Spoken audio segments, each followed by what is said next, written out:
14 years ago, Mrs. Patricia Gregory's yacht was wrecked in the South Seas. 14 years Mrs. Gregory has searched the world over in hopes she might find her little daughter Joan alive and well, though the world has always believed the child was lost in the shipwreck. Now the Gregory yacht, the Joan Gregory, is on the high seas, once more searching for little Joan. Captain Bradford is in charge of the cruise for Mrs. Gregory, and Jerry Hall, a young amateur radio operator from California, is with them. The yacht is 5 days out of Los Angeles, running through the South Seas. We find Mrs. Gregory, Captain Tex Bradford, and Jerry Hall in the chart room on the Joan Gregory. Gee, but it's great to be really in the South Seas with you, Mrs. Gregory. Now that Captain Bradford has quit being suspicious of me. You could hardly blame him, Jerry. We didn't know there was another radio in the country that would receive on that wavelength, much less transmit on it. Oh, forget it, son. I guess you'll do. I only hope we won't be disappointed. If we do locate this island, and if the little girl on it is... Oh, if she only could be my little Joan. Now, Patricia, don't get too worked up over this story. But this is the real thing. I know it is. Nobody would make up a story like that about your little girl. And look at the way those mysterious radio messages have kept coming in every day we've been at sea. I know, Jerry, but people have made up some wild tales to try and get some of my money. You know, I've offered a big reward for news of Joan. It's swell you named this yacht after her. I've thought and prayed of nothing but Joan for 14 years. Now, I may be near her at last. Well, if there's any truth in this story, we'll soon know it.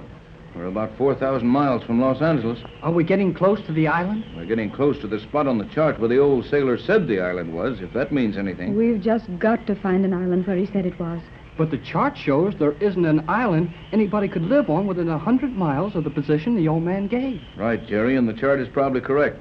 We'll keep looking around. A lot of ocean in this vicinity. And if there is such an island... Tex, you do think there's a chance, don't you? Now, don't get your hopes up. There's always a chance of anything happening in the ocean. Come in. Come on in, Skipper. What's on your mind? Radio. What about the radio? Message. What about? Sailor. Let's have it quickly, Skipper. More news about the island? No. Come on, Skipper, out with it. What about the old sailor? Dead. Dead? Dead? No more news, eh? Nope.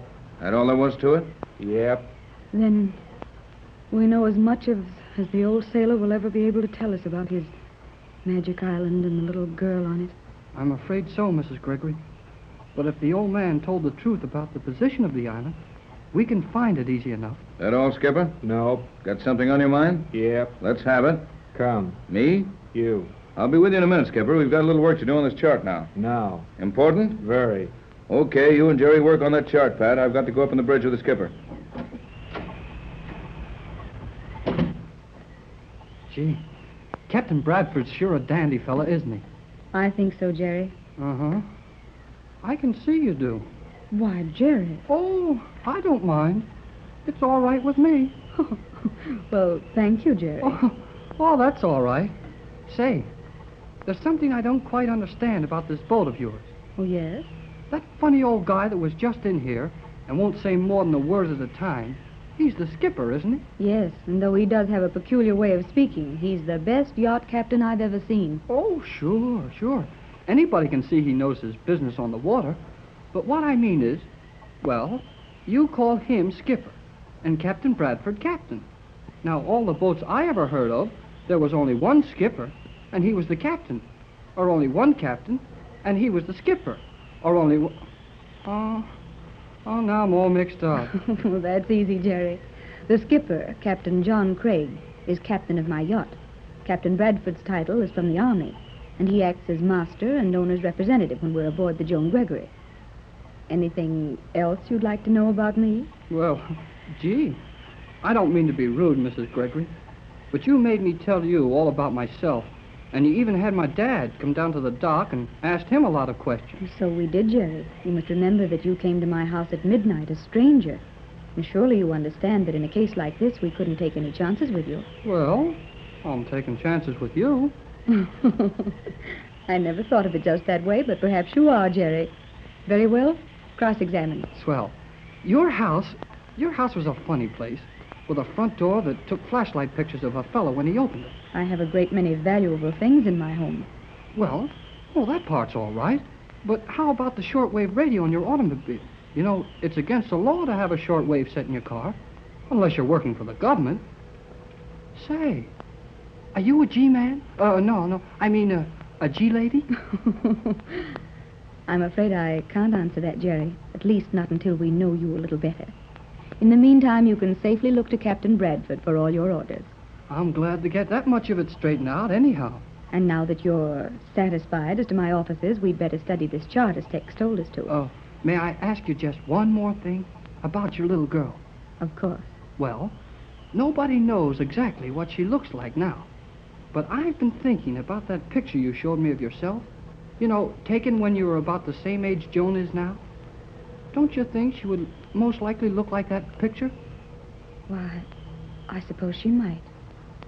Why do you ask? Well, to tell you the truth, Mrs. Gregory, I've been hoping she would look exactly like that picture. Uh-huh. Then if she'll only grow up to be as pretty as you are now, well, it's kind of nice for a fella to know what his girl is going to look like when she gets older. Jerry, you're way ahead of yourself, I'm afraid. Why, you're just 16 now, and Joan would be barely 15. Well, 16's pretty old. I guess I know what I want. And when we find Joan, well, you see, I'll show you. Oh, Jerry, you do help me a lot. I've been rather hopeless and doubtful about it all. You seem to be just taking it for granted that we're really going to find my little girl. I've got a hunch. And when I get a hunch, everything's going to come out slick. Oh, Tex. What did the skipper say? What's wrong? The storm getting worse? Sounded like it when you opened that door. But the boat isn't rolling any more than it was. Well, Tex, what is it? You look so... Has something happened? I don't think so yet. But if it hasn't happened, something is going to happen. What? The skipper took me up forward and showed me, well, things I'd never seen before. Is the storm going to be a bad one? Oh, that wouldn't make Tex act like this, Jerry. He's been through a lot of storms. But this is different. This is one storm we can't go through. What?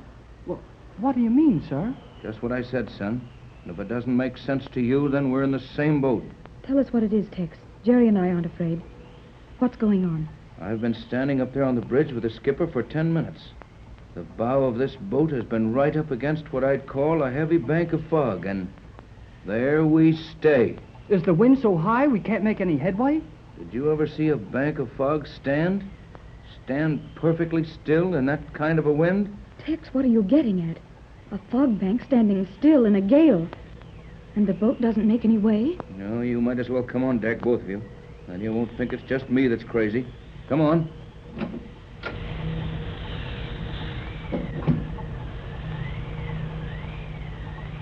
Now, come up forward and see it for yourselves.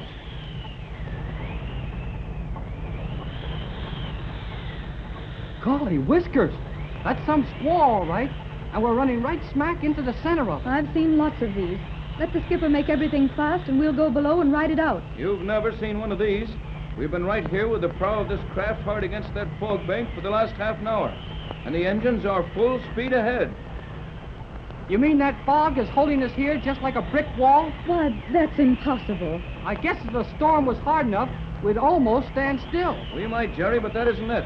Even if that could be the case, wouldn't this fog move a little? Wouldn't the roll of the boat change? And look around you. Wouldn't the storm be going someplace? Golly gee, you're right, Captain. Look, Mrs. Gregory, the ocean is as smooth as if it had oil on it, everywhere except right in front of us. And the sky is clear. There is something funny about this. What can it mean, Tex? I never heard of anything like this before. It's weird, uncanny. Just the smooth mountain of fog ahead, dead ahead. We're on the edge of a roaring storm, and yet we can't be, for all's clear around us. The motors are nearly tearing the boat to pieces, yet we don't move. What is it, Tex? What is it? Now, don't get excited, Mrs. Gregory. I guess nothing can happen that the skipper and Tex and I can't handle. I'm not exactly afraid. No, nor I, but I'd like it better if we could understand it. Will you let me try something, Captain? I've got an idea. That's one more idea than I've got. Go to it, son. Well, signal the engine room for full speed astern, and let's see what happens. I never heard of a storm that you couldn't run into or out of or around or away from or something. We'll try it, Jerry. Full speed astern it is.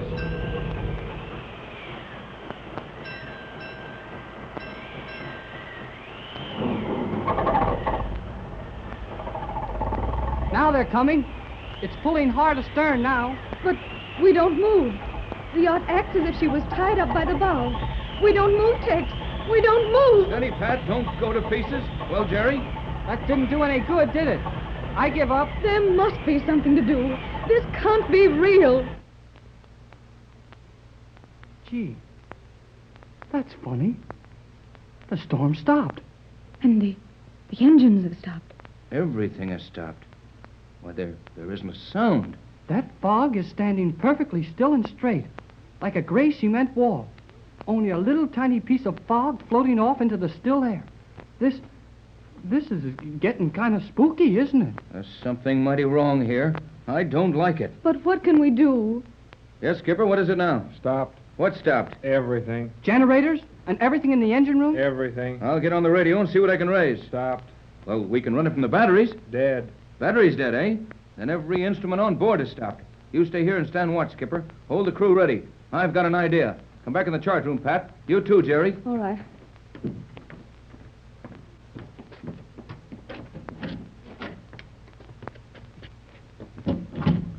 What are you thinking of, Captain Bradford? Look at this chart. Oh, our position doesn't mean anything if the instruments are out of order. But the instruments were all right just as we hit this thing, whatever it is.